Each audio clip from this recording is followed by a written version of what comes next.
This week in Jamaica Now. Hurricane Beryl roars past Jamaica, leaving a trail of destruction and at least 3 deaths. Army searching for 11 missing fishermen. Vybz Kartel's Privy Council appeal could cost the Jamaican government $150 million. And I have decided to take that issue off the table by renouncing my British citizenship. Opposition leader Mark Golding says he will relinquish his British citizenship.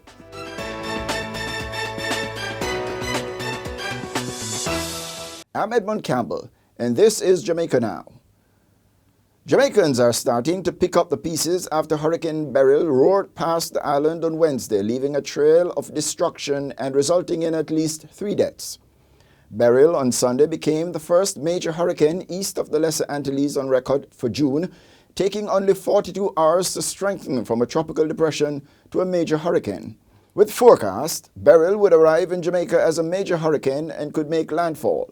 Prime Minister Andrew Holness urged Jamaicans to prepare. At this point in time, I am encouraging all Jamaicans to take the hurricane as a serious threat. It is, however, not a time for panic. It is a time for us to be very strategic and calculated in our approach. We have 48 hours in which to prepare. Still on Wednesday morning, when Beryl was set to pass Jamaica as a Category 5 hurricane, there were some who defiantly ignored the warning. You're not afraid of Beryl? No. So you stronger than Beryl? We're not afraid of me. Why?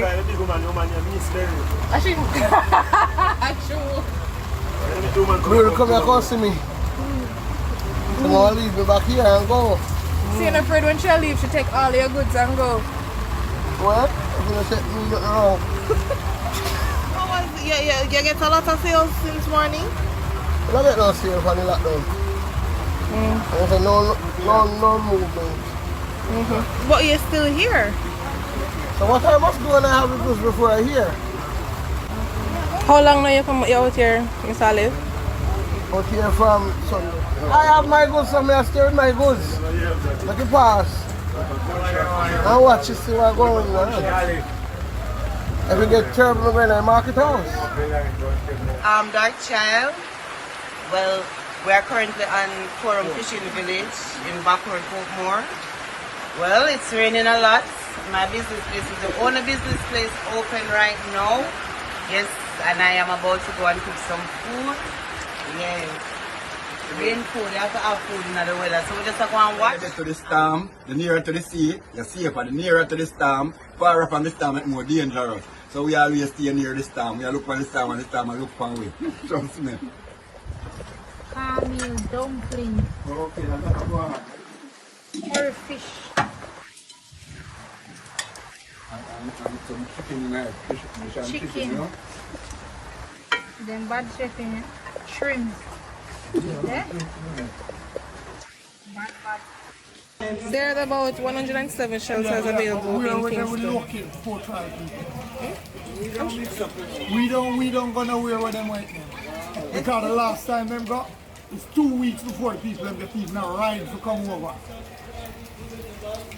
That's good, that's it. So you'd rather, stay in your home and... every hurricane. Don't matter. I leave all America and come for Gilbert. Come secure my place. While the eastern end of Jamaica escaped the brunt of Hurricane Beryl, Jamaicans in the southern parishes of Clarendon, St. Elizabeth and Manchester were not as lucky as the hurricane's eye wall brushed the coast as it headed west. Some Jamaicans in those parishes lost their homes, roofs were blown off or severely damaged, and roads were blocked by trees and downed utility poles. Southwest St. Elizabeth Member of Parliament Floyd Green described the situation in his constituency as complete devastation. Prime Minister Andrew Holness says the government is moving to quickly complete the damage assessment phase following passage of Hurricane Beryl. He says Cabinet will determine the priority areas in the recovery effort. Holness says the government is considering enlisting overseas help in the restoration of electricity. The damage, therefore, in my assessment, is that it was extensive, but I wouldn't put it at the highest level of severity. The challenge, based upon the completion of the tour, which I'm seeing, getting a better understanding of it, will be the restoration of electricity. because so many poles have been damaged. And that is going to require extensive teams of linemen to come in. I'm not certain what our capacity is in that regard. We will have to try and mobilize even overseas to do that. But we're going to put together all our efforts to ensure that we can return electricity in the quickest possible time. And it's very important that that be done because that could be the greatest danger. All right, so we don't want to have a break in the public utilities because that can foment public disorder. So we will be working very hard to have that repaired. Meanwhile, the government expressed condolences and pledged support to the families of people who lost their lives during the passage of Hurricane Beryl. An elderly resident of Buckup in southern Manchester died on Thursday morning after one of the walls of his house collapsed on him. The 80-year-old man reportedly went outside to inspect his house in the aftermath of Hurricane Beryl when the incident occurred. Another man, Alric Moncrief, otherwise called Kalonji, and Lala, was playing football with friends on Wednesday in Arnett Gardens, St. Andrew, when the ball fell into a gully and he rushed to retrieve it. However, when he entered the gully, the force of the water reportedly carried him away. Meanwhile, 26-year-old Keon Sterling from Hanover was killed on Wednesday evening after a tree limb fell on her during the hurricane. Prime Minister Andrew Holness is pledging that delivery of relief to Jamaicans impacted by Hurricane Beryl will be structured, transparent and fair. Holness said while there is urgent need for relief supplies, there must be regard for the highest standards of accountability and probity, and he noted that following a process could lead to things taking longer. So there will be a process for any benefit, no matter how small it is, that will be given in a relief package, which means that anyone receiving a benefit must put their signature down for it. There must be a valid ID for it or somebody to vouch for the identity of the person. So whatever the government allocates, we must be able to trace every cent to the beneficiary. It mustn't end up in anyone else's pocket who was not the intended beneficiary. Now, these things may add layers to the process and it may take time, but it is absolutely important for the stability and strengthening of our democracy and accountability that this be done. And so I just want to put that out there for everyone who may be expecting a free-for-all. There will be no free-for-all in the dispensation and distribution of public resources in the relief process. Finance Minister Dr. Nigel Clark says the government will have to draw on the resources available in at least two financial instruments it put in place for the emergency response and recovery costs of natural disasters. These are the Contingency Fund and the Natural Disaster Fund, totaling $4.5 billion. He says the government might also have to access the contingent credit claim with the Inter-American Development Bank. It's still early days, but we may also have to access the next layer, which consists of our contingent credit claim with the IDB. As such, on Thursday, I initiated the process for this access. While the maximum amount under this layer for the most severe natural disasters is approximately $46 billion, it will take a few days to ascertain exactly how much of this Beryl will trigger, as well as how much we will need. We have a tropical cyclone and excess rainfall policies with the Caribbean Catastrophe Reinsurance Facility. We will know by end of business on Friday on the possible payouts from the tropical cyclone policy, but we have to wait until early next week to receive feedback regarding the excess rainfall policy. The path and intensity of Hurricane Beryl did not trigger Jamaica's catastrophe bond. And Clark says the government is unlikely to draw down on the $140 billion precautionary and liquidity line with the International Monetary Fund, as he does not anticipate that Hurricane Beryl will lead to liquidity issues. On Friday, the Jamaica Defense Force, the JDF, launched a search and rescue operation to find 11 fishermen reported missing since Tuesday. The Army has deployed a helicopter from the JDF Air Wing and its offshore patrol vessels from the JDF Coast Guard to locate the missing fishermen.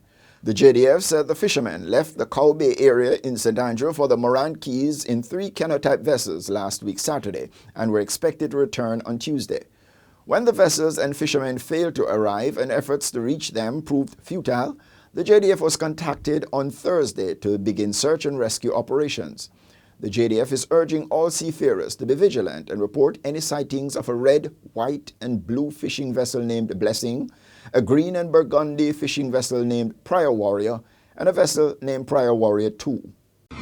After weeks of hammering from politicians linked to the ruling Jamaica Labour Party, the JLP, about his status as a dual citizen, opposition leader Mark Golding on Sunday announced that he would relinquish his British citizenship.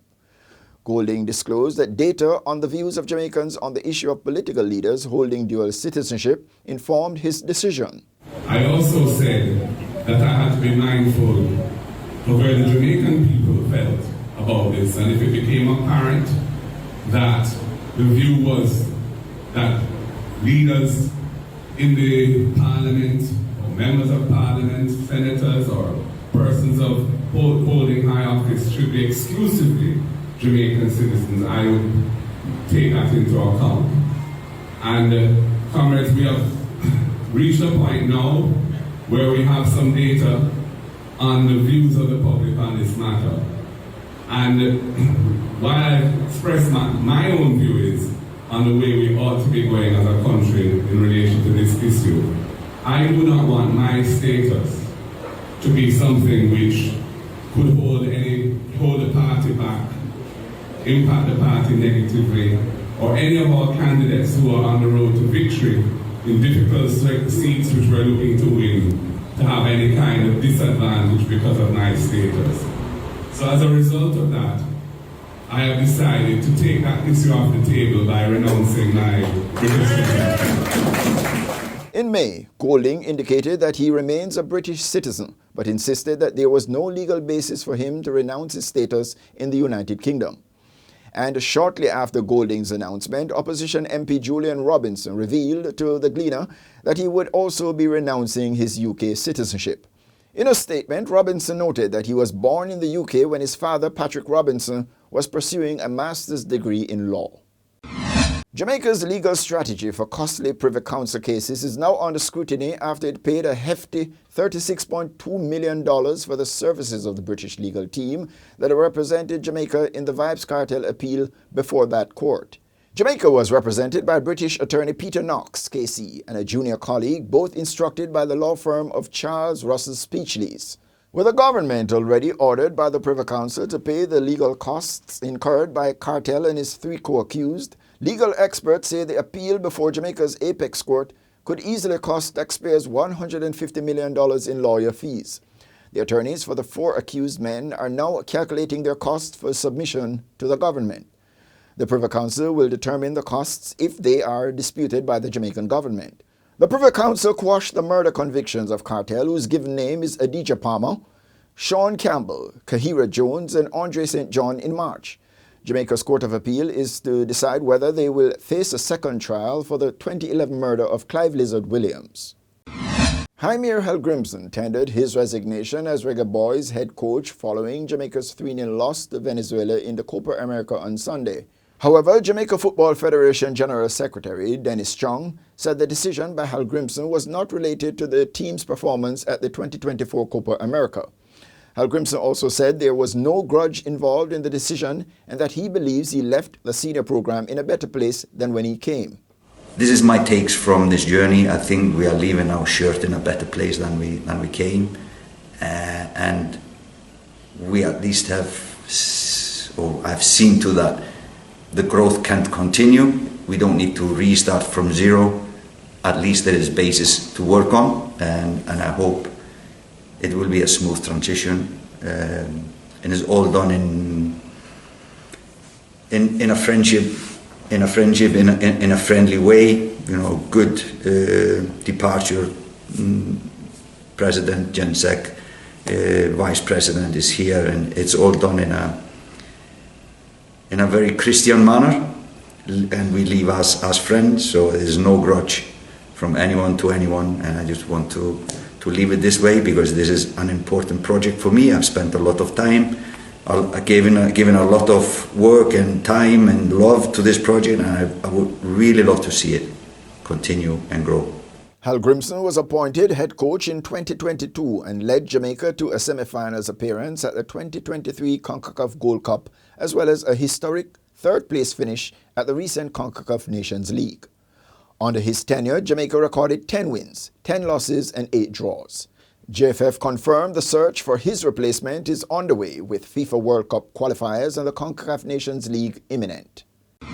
And that's it for this edition of Jamaica Now, your weekly review of the big news stories. Send us your comments at online feedback at gleanerjm.com. Follow us on X, formerly Twitter, and Instagram at Jamaica Gleaner, and on Facebook at Gleaner Jamaica. Like this video on our YouTube page. Turn on your notification and subscribe today. I'm Edmund Campbell, and before we go, a team of Gleaner journalists who were left stranded in the community of Mountainside St. Elizabeth due to blocked roads showed the devastation left behind by Hurricane Beryl.